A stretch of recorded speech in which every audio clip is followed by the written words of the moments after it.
Hello, everybody. Welcome back to another live trade recap. Today is the 13th of March, Thursday, and today we caught a beautiful short setup to the downside, and I wanted to share some of its components and show you the trade on how I got in, why I got in. So, beginning off, let's take a look at our OCS trading methodology. OCS is a very cool, complicated way of me saying just look at order flow, look at context, and look at the setups. OCS. So order flow is again another very complicated way of saying just look at what the market is doing. Is it downtrending? Is it uptrending? Very simple terms, that's basically it.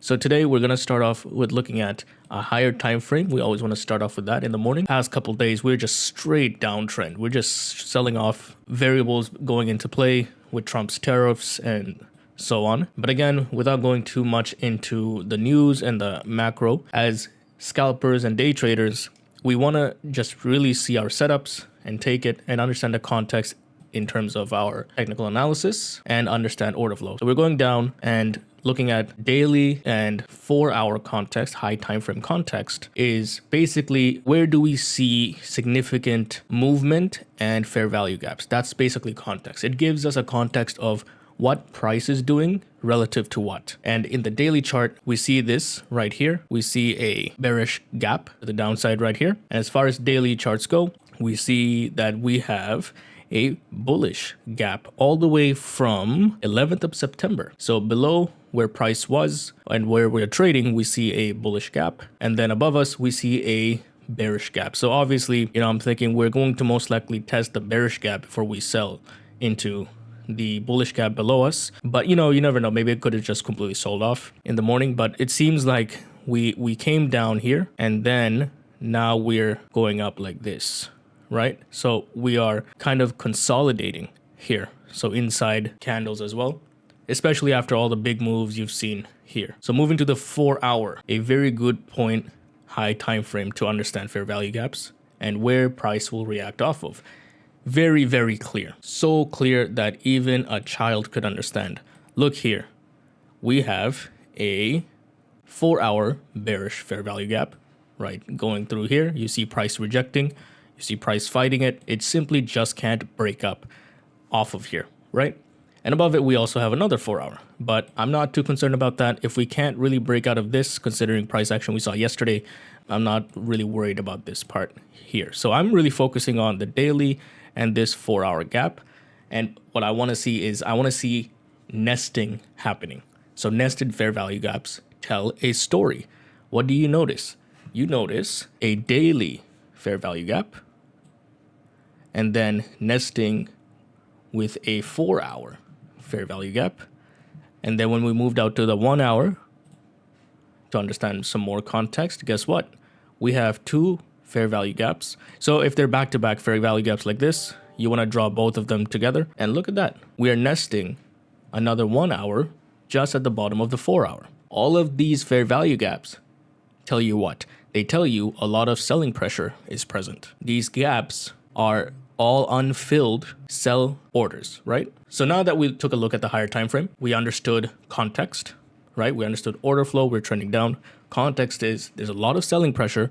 So I wouldn't be surprised to see more selling. Again, best case scenario, we want to trade with the order flow, right? Unless it's very clear we're starting to reverse, okay? Then we go down to 15-minute. Here's the 15-minute. 9:30, this is the 9:30 open, so you can't count any of this, okay? So right before 9:30, let me see if I can show you here. So basically this candle right here, let's print that candle. So this is right before 9:30 on the 15-minute chart. What do we notice? So our bearish gaps are confirming character. Yesterday and overnight sessions here, we fought all the way up here, completely sold off at the daily negative fair value gap here, bearish fair value gap. Found some support near at the bottoms at near the 1-hour bullish gap. And then we rallied all the way up here, and now we're kind of going down here. So just up and down, we're really fighting between these two. As of right now, this candle, the 9:15 candle before market open, we're in our 4-hour and we're in a 1-hour. And you'll see this 5-minute once we move down to the 5-minute, that there is a 5-minute gap as well. And also in hindsight, this is something I did not mark, but we have a 15-minute here as well. I didn't mark it because it was a little too small. I wanted to see the 5-minute play out because it had better range. You'll see how the 5-minute compares to the 15-minute. 15-minute, it was a little too small, right? Tiny. But again, nesting fair value gap. So now we have a 15-minute fair value gap, bearish, inside a bearish 4-hour, inside a bearish 1-hour. And then when we go down, guess what? We see another bearish gap, the 5-minute. So there's a 5-minute with a 15-minute, with a 1-hour, with a 4-hour, and prices here. So what does this story tell you? It means there's a lot of selling pressure. Now again, this doesn't mean that we can't rally. Okay, it doesn't mean we're gonna completely sell off. It doesn't mean that we can't go sideways. I'm not saying what is guaranteed to happen throughout the day, right? Throughout the day, we could have a lot of movement. Maybe this is the day we really start to break out, right? It's possible. But what I'm saying here, as far as I can see, order flow is going downtrending, and there's a lot of selling pressure, and we're right at that selling pressure. So I want to see a setup. The OCS part of the acronym is S, which is the setup. So I'm looking for a short setup. Now I'm at basically the trade plan part. So you want to have a trade plan. What are you looking for and why are you looking for it? The OCS methodology kind of takes you through that. So we look at higher time frame, we understand what market is doing, and then we understand context relative to our edge, which is using fair value gaps. And now we want to look at setups. Okay, so if I'm looking at short setups, what am I looking at? So here's the 5-minute. So right now is 10:40. So at 9:30, this is the 9:30 line, market open. And I'll show you the trade recap as well. So 9:30 opens, we start seeing selling pressure down here, okay? We start seeing selling pressure. Okay, good. It went all the way down. I would have liked to see a liquidity sweep perhaps over here, but we didn't get that liquidity sweep. It didn't sweep that high, but it did sweep. And I'll show you where it swept. Liquidity sweep right here, okay?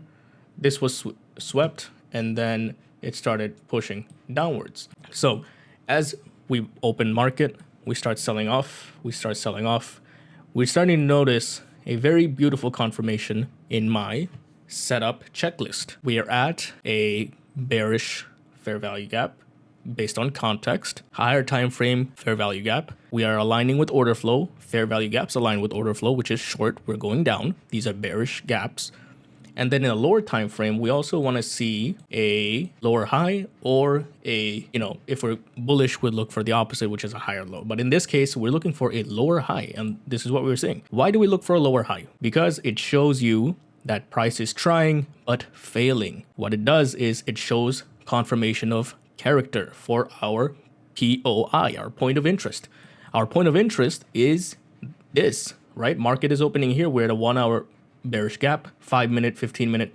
We want to confirm that our bearish gap are being respected. And this lower high shows us that, right? It's confirming character. So confirmation of character with the lower high means we really sold off and we're trying to come up here, but we're selling off. Again, no rush. I want to see what's going on. So as it's selling off, I'm looking, the middle one is 5-minute, right? I have other charts up above me, which display others as well. So I look at the 1-hour, 10-minute, and 2-minute on the screen above me, right? So this is the charts above me. So I have 6 charts in total. So I wasn't seeing in my lower time frame entry confirmation, I want to see a lower time frame gap that's being respected, a bearish gap, or say maybe like a bullish inversion, something that shows me that we're going to go down. And I use that fair value gap as an entry. As markets open, I'm taking a look at the 1-minute. I'm short biased here at the 4-hour liquidity point low right here. Okay, so that's my main target. So market's chopping here. I don't see a fair value gap entry yet, right? Market opened and we're chop. We sweep this liquidity, still no fair value gap entry. Eventually, as it goes, we get one, a bearish 1-minute fair value gap. Come down here, sweep this liquidity. So at this point, once it sweeps liquidity, it could just completely go down. And at that point, I'm not short biased anymore because I don't have a target. That's very clear. However, we swept only this liquidity and then went back up to our 1-minute bearish gap. So as price was chopping here, you know, because I've seen this play out over and over, price needs something to sell it off. Okay, so that's usually in this area. Now, it doesn't have to be perfectly within it, right? Like you see here, it just came up, but didn't completely touch it. But the thesis was still very clear. So I set a limit order here. And unfortunately, because this is, you know, I'm still trading a demo, I didn't really get filled in. So I kind of scrambled to get it filled as it was selling back down. But I got in just in time because right after we got in, market went all the way down to our target. And it was a beautiful trade and everybody lived happily ever after. 3.38 R. I believe it was like 300, 400 almost, a couple dollars. But again, you know, money-wise, you can always scale up, right? I'm only using 2 MNQ. Eventually, if I trade 10 full-size NQ contracts, that's a lot of money. So enjoy this trade recap and make sure to follow me on Twitter and subscribe and like the video. I will be back again tomorrow for another live trade recap. Hopefully my funds clear tomorrow so I could place a live trade. But again, it depends on price action. If price is super choppy, maybe I'll still trade demo tomorrow, but we will see. And I hope to see you tomorrow as well. So let's get into the live trade.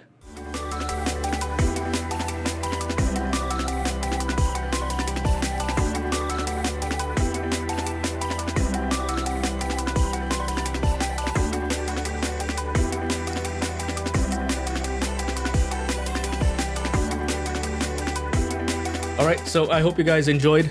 I hope you guys learned something. Again, make sure to like and subscribe, and I'll see you in the next one.